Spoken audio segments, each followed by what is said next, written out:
Monsieur le Président, Madame la Ministre, Madame la Présidente, Monsieur le rapporteur, chers collègues, avec la lecture du texte issu de la commission mixte paritaire qui s'est tenue le 11 juillet dernier, nous voilà présentés l'occasion en quelque sorte de tirer un point d'étape de ce processus de reconstruction de l'Alsace qui a débuté dès le lendemain de la création de la région Grand Est. Nous discutons ce matin de l'adoption de la loi confiant des compétences à la collectivité européenne d'Alsace. C'est une loi qui, de mon point de vue, est d'abord et avant tout un symbole.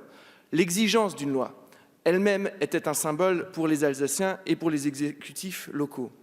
Dans la discussion de ce symbole, je pense que parfois, au cours de notre discussion parlementaire, nous avons aussi pu perdre beaucoup de temps, beaucoup d'énergie sur des détails.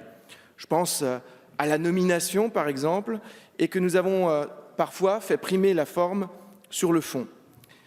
Je tiens à préciser également que la rédaction de ce texte, elle était et elle est avant tout le fruit d'un dialogue entre les collectivités territoriales, le Conseil départemental du Haut-Rhin, le Conseil départemental du Bas-Rhin, un peu le Conseil régional Grand Est et le gouvernement. Dans ce processus, la place du débat parlementaire, même si elle a occupé beaucoup de temps, n'a finalement eu que peu d'influence et que peu d'effet sur la réalité du fond de ce texte. Jusqu'à certains arbitrages qui m'ont surpris même en commission mixte paritaire, notamment celui relatif au calcul de la compensation financière du transfert des routes et routes nationales et autoroutes non concédées.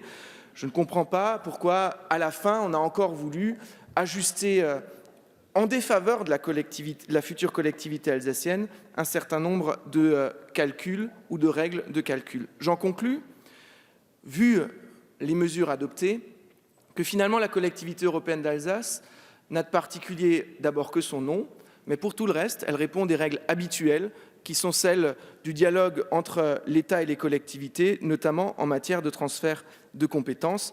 Il n'y a en la matière rien d'innovant.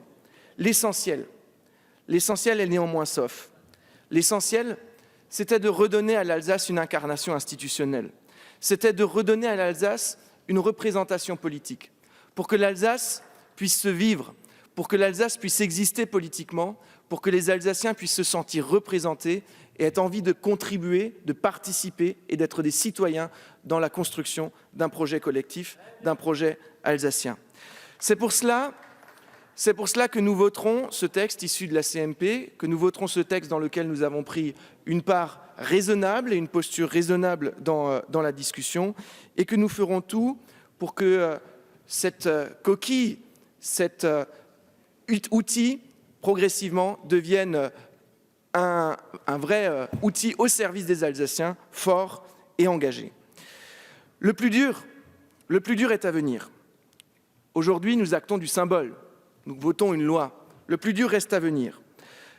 Il reste à venir pour l'État, dans la rédaction des décrets, dans la rédaction notamment des ordonnances. Et une attirera toute mon attention en ma qualité de corapporteur d'application, c'est celle qui concernera la création de l'écotaxe, la taxe sur le transit des poids lourds sur l'axe nord-sud qui traverse l'Alsace, parce que c'est là un des enjeux majeurs de ce texte et peut-être un des échecs de notre discussion parlementaire, d'avoir renvoyé à une ordonnance la création d'une fiscalité, ce qui est assez inédit. Je serai également attentif au travail que devront mener les collectivités territoriales en matière de convergence de leur politique, en matière de convergence progressive de leur administration, car il n'est pas entendable ni acceptable qu'on attende 2021 et les nouvelles élections pour préparer l'administration alsacienne de demain. Et enfin, il faudra en 2021 que les Alsaciens aient l'opportunité de se prononcer politiquement sur un vrai choix engageant dans ce qu'ils conçoivent de ce que sera l'avenir de leur région. En bref, loin d'être un aboutissement, ce texte, ce vote, est avant tout pour l'Alsace un commencement. Il peut aussi être un commencement dans la correction plus générale que nous devons mener en tant que législateurs des imperfections de la réforme territoriale telle qu'elle a été menée jusque-là, avec la loi NOTRe, avec le découpage des régions.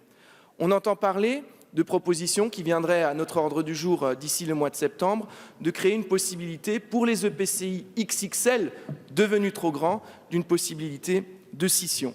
Eh bien, sur le même modèle, quand vraiment ça ne va pas, pour les régions, il faudra qu'on soit également en capacité de dire, quand elles sont trop grandes, il faut les diviser, il faut les rendre plus efficaces, plus proches de la réalité. C'est mon souhait pour l'Alsace et c'est pour cela que j'en conclus encore une fois en disant que aujourd'hui, ce matin, nous n'aboutissons pas sur l'Alsace, nous commençons le travail et je suis très heureux de m'engager à plein dans le travail qui s'ouvre.